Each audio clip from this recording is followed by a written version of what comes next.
Hello, I'm Libby Shaw and welcome to episode 6 of the Libby Shaw Show. So it's been a little bit longer between the last episode and today's episode, and so today I'm going to talk a little bit about a number of different things. So I will of course be talking about the entertainment industry, but today we're going to do things a little bit differently. I'm also going to talk about politics because it's kind of a little bit related to the subject, which is, of course, sexism in the entertainment industry. So, of course, over the last few months, everyone, you would have to have been living under a rock to not see that the media is obsessed, like totally obsessed with like Taylor Swift and like Travis Kelce, and like can't get enough of like their pictures. And I am just sitting here and I am thinking to myself, seriously? The woman is on the biggest grossing tour of all time. She's a billionaire from music alone. She has released 10, soon to be 11 albums. She changed the way that concert tours are distributed. Now, personally, I think Disney over-edited the Eras Tour movie, but that's a subject for another video. I just think, okay, well, now that I'm talking about it, I may as well just talk about it in this one. I just think it would have been better if they'd left some of the crowd atmosphere in the video. Anyway, with the media, the mainstream media, of course, constantly talking about Travis Kelce and like Taylor Swift and like their relationship and like how they've been dating for like several months and how they went to Sydney Zoo and like other things like that. They're basically undermining her career achievements and treating her as just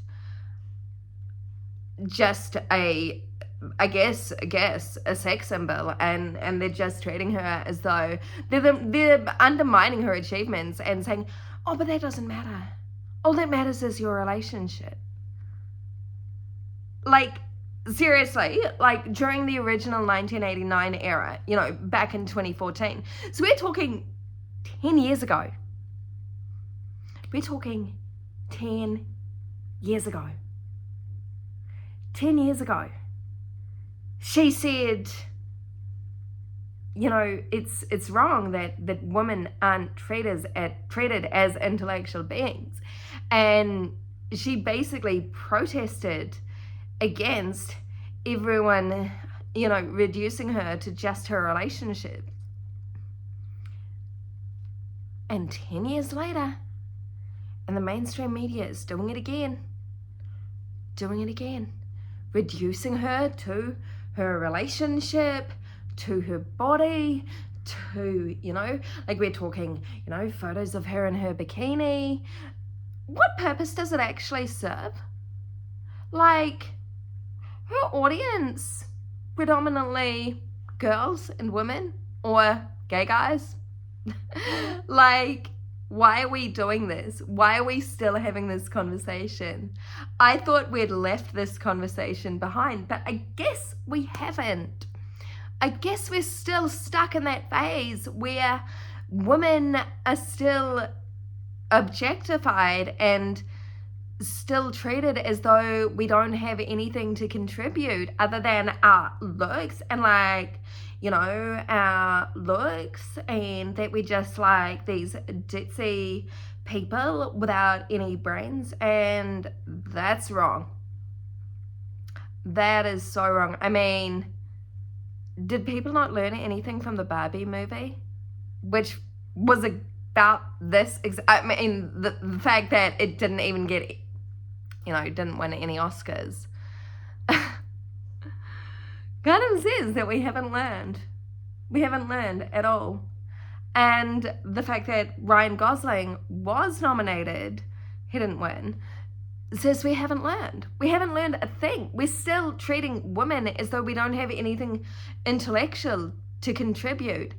And it's not even, just while we're on that, I mean, this is also what Taylor Swift's song The Man, which was released in 2019, is about. It's about exactly this. And people are still ignoring it. People still think that, like, if you're not like a 22-year-old like female and you're like, then you like have nothing to contribute and like your opinion doesn't like matter and like you're, you know, like, anyway, you get the gist, which actually brings me to the next thing I want to talk about. And it's, you know, obviously the likes of Taylor Swift experience sexism, but so does the average person. So does the average person. I want you to think about that for a second. So the average woman experiences sexism in the workplace. Now, this is something that, of course, we always, you know, people have been discussing this for years. But it's still happening. And it's a lot more hidden than people think it is. We're talking subtle sexism. Sexism that goes unnoticed. We're talking, you know, a woman being denied basic employment conditions such as holiday pay and sick pay and having security. Oh, but it's okay, right? Because like we all have like a man who like support us and like we don't like need to be independent. Like, come on, seriously, 2024. And it's not even just women who are being denied these rights, although I do think it's worse for women, because don't you know, all women want to get married and have babies. Women don't have career aspirations. Women don't want to contribute. Women don't need financial security. Women don't need employment security. No, we don't need any of that stuff. No. But on a more serious point, it isn't just women. It is more women that are experiencing sexism and discrimination in the workplace. But it's actually everyone. It's actually everyone. I have seen recently, in researching for this vlog, I have seen jobs, bartending jobs. Yes, bartending jobs, as in you pour a drink, you take an order, you're done. But today, you need 3 years experience for that. 3 years experience to take an order. Seriously, it's not rocket science. It is pouring a drink, taking some cash or a card, performing a calculation, being friendly. It's not complicated. It's not difficult. It's not hard.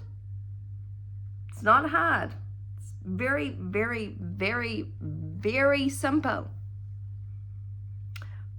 But I've also seen a lot of temporary jobs advertised as well. So does that mean that people only need to pay their expenses for 3 months a year? Of course, because don't you know, we get 9 months off paying our expenses every year. Silly me! Expenses aren't ongoing. Should have known that. Obviously, I'm being sarcastic here. The other thing is I have also seen what are effectively permanent jobs, as in ongoing jobs, advertised as casual jobs. These are not casual jobs. If it's ongoing, that's not a casual job. Stop lying to your staff. Just give it to them straight. Better yet, here's an idea. I'm gonna let you in on a little secret of something you could do. Do you want to know what it is?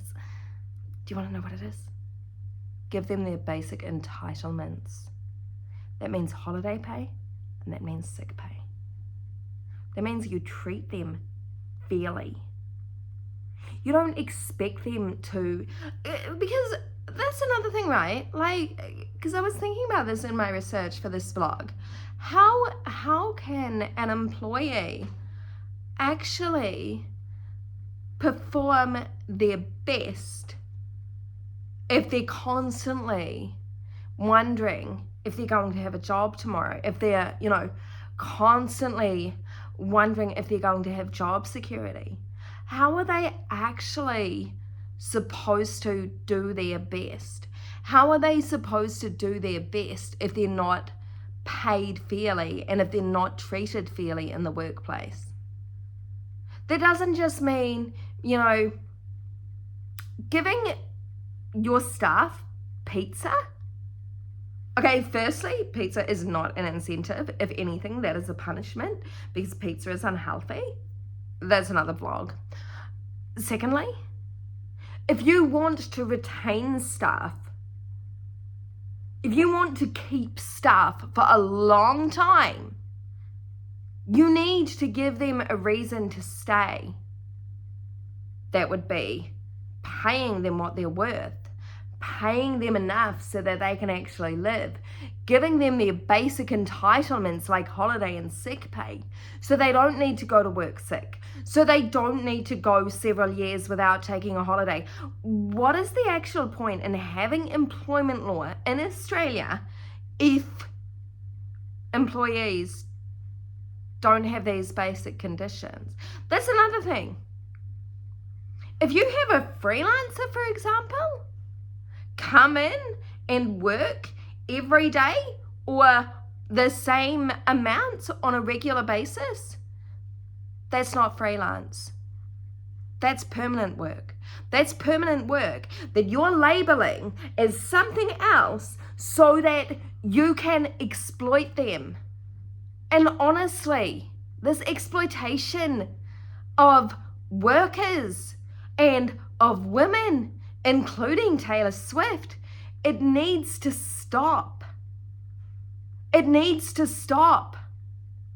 Just because a person is in their 30s or their 40s or their 50s or even their 60s or even their 70s doesn't mean they don't have something valuable to contribute to the workforce.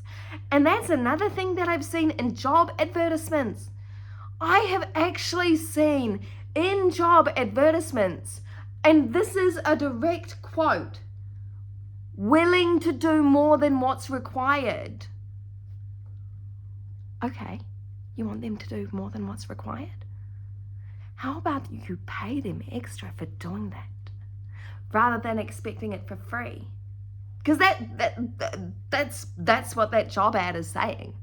That job ad is literally saying, I want to exploit you. Anyway, what are your thoughts? I mean, have you experienced sexism in the workplace? What do you think about the media's obsession with Taylor Swift and Travis Kelce's relationship? Do you think it's gone overboard, or do you think it's fine and it's fair enough and she's in the public eye and so we have a right to know her personal life and we have a right to know who she's dating? Sexism aside, Taylor Swift's life is her personal business. I personally think we have no right to know who she's dating or anything like that. It's not our business.